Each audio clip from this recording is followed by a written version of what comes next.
What was the 3:30? 3:30 was the Florida Miami game. We'll talk about that one in just a minute. Let's move on to Texas A&M Notre Dame. Hey, if you're watching this, if you're listening on audio podcast, which we do have an audio podcast, you can go check out now. College Football Addiction link is in the description. Um, if you're watching this, please do me a favor, hit the subscribe button. Let's talk a little bit about A&M and Notre Dame. Again, this one kind of went down like we thought. I didn't necessarily think that Notre Dame was going to run away with it or win big. Two great defenses, and you really got kind of a classic game. I know we like points. I know we like a ton of scoring. You didn't really have that. Both teams first half just feeling each other out. When it was, they could drive a little bit, but the defenses certainly were really, really good and played kind of bend don't break. 6-6 at one point, and you're thinking, man, is this, are we going to get any points? Are we going to get anything going? Notre Dame finally breaks through. A&M comes back to tie it up at 13. And I thought Wigman was he was okay. Obviously, a couple of big mistakes. I don't think they hurt him that bad, though. I think Notre Dame only scored 3 points off the 2 interceptions, if I'm remembering that correctly. I thought he was okay. I thought he was good in some spots. He made some nice throws. I think A&M will be okay. Their schedule is tough this year. I'll actually pull that up while we're talking right now. But I think A&M, I like Elko. So I think that they'll be, in pretty good shape. I think he knows how to build a program. I certainly like the way that they recruit. They still have a lot of talent left over from the Jimbo Fisher era. This is where the A&M schedule, you certainly have a chance to do some things. You're going to beat McNeese, and then you have Bowling Green 2 weeks after that. But sandwiched in between those two is a game in Gainesville at Ben Hill Griffin Stadium against the Florida Gators. And we saw what the Florida Gators did yesterday. I would expect Florida to play better against A&M. I think Miami's probably a better team than A&M. That's projecting because I can't, teams haven't played each other. We've only seen 60 minutes of football so far this year. But that game is going to be huge for both teams. Florida is going to need to win that game for probably Billy Napier's career, his Florida career. If they lose to A&M, they've already got losses to Georgia, Texas, Ole Miss, probably in Knoxville, LSU, Florida State. The path to a bowl gets extremely dire if they can't beat A&M. And then the same thing for A&M. You lose to Notre Dame, okay, that's a top 10 team. You were favored, but only by a field like that.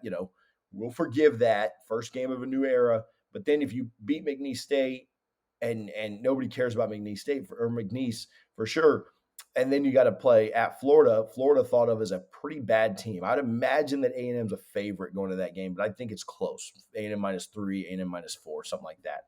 You can timestamp that and come back and call me on it if you want. But if you can beat Florida, you're starting 3-1, and then you play Arkansas in the Southwest Classic just a week later. And I think that they're better than Arkansas. I think they win that in Arlington. Texas at Jerry World.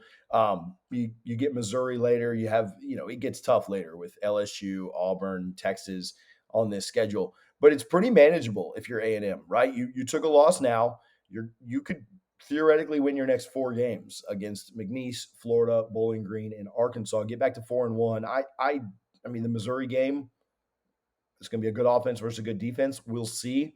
Not ready to make a call in that one, but go on the road to Mississippi State. I certainly think you could win that. LSU is going to be tough.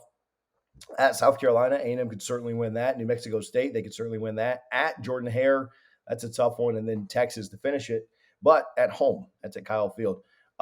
They could win a lot of games, man. They could be an 8-4 team, but they gotta take care of the Floridas, the Arkansas, the South Carolinas, the New Mexico. Like there are games on there that are winnable. They probably need to beat Auburn if they want to get to that 8-win mark. But season's certainly not over for A&M. I think that if they can stay healthy, if Elko can continue to get improvement out of that team, I think they'll be really good. I thought Notre Dame was better going in. I thought Notre Dame should have been a favorite even on the road.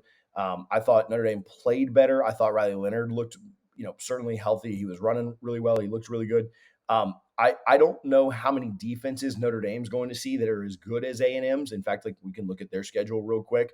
You look at Notre Dame's schedule, and it's not incredibly imposing at all. Northern Illinois, that's an easy win. At Purdue, Miami of Ohio, they get Louisville, but that game's at home.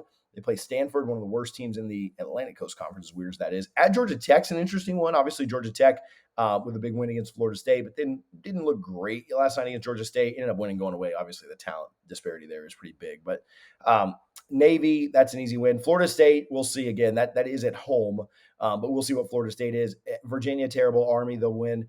And then at USC. So at USC, Florida State, Georgia Tech, Louisville. I mean, I think, they probably don't want to, but they could probably go 2-2 in those and be fine. They probably don't want to go 2-2 in those. Like, don't leave that in the committee's hands. But if they go 3-1 against that slate, I think they're in the playoff. And I think Louisville and Georgia Tech are wins, and then maybe you split with Florida State and USC at worst. Notre Dame looks like they have, just because of their schedule. Now they got to go out and perform, but Notre Dame looks like they already have their name pencil marked into the playoff. They would have to really melt down against, all four, 3 or 4 of those teams that I mentioned, right? Louisville, Georgia Tech, Florida State, USC.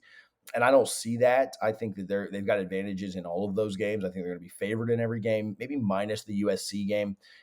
So I think they're in really good shape to put their names in the playoff. But again, I think A&M is going to be really good too.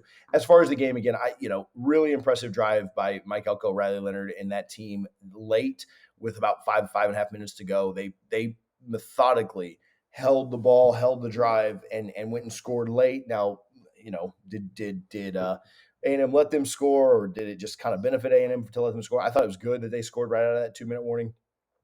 It helped A&M a ton to be able to get the ball back. Now they couldn't do anything with it, and I thought that 4th down play call was really weird.